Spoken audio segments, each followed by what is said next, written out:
Welcome back. All right, so some news of the day for all you fine people as we're in between periods with the early games right now.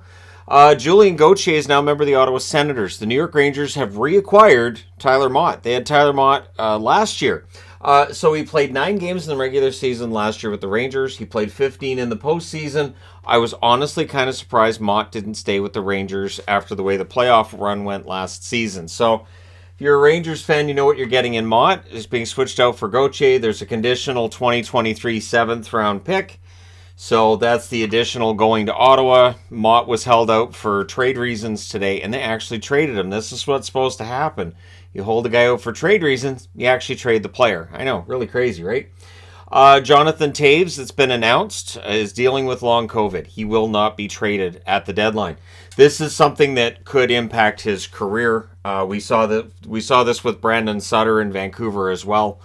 This is the same that he was dealing with last season. So for Toews, all the best to him in his recovery. Hopefully he's not out for that long, but it does mean he's not getting moved at the trade deadline.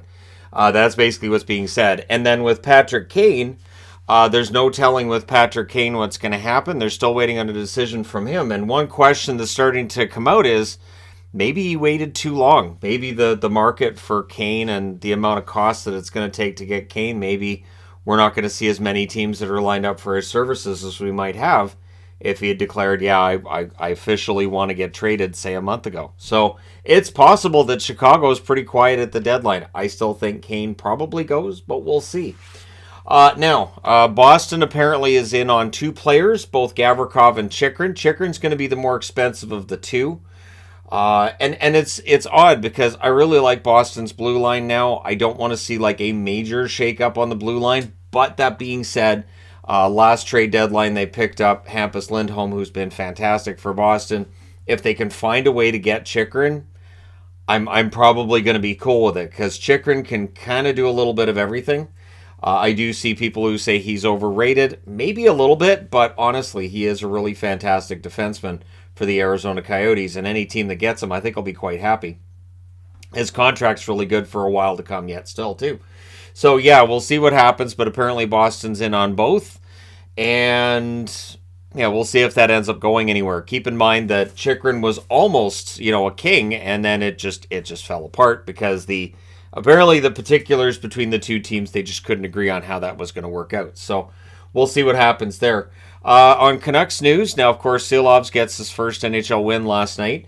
Notable is that with OEL out for some weeks is how Tocchet's putting it. So they'll be without OEL, which, again, for a team that's outside of the playoffs and they're not going to make the playoffs anyways, it's not a huge deal.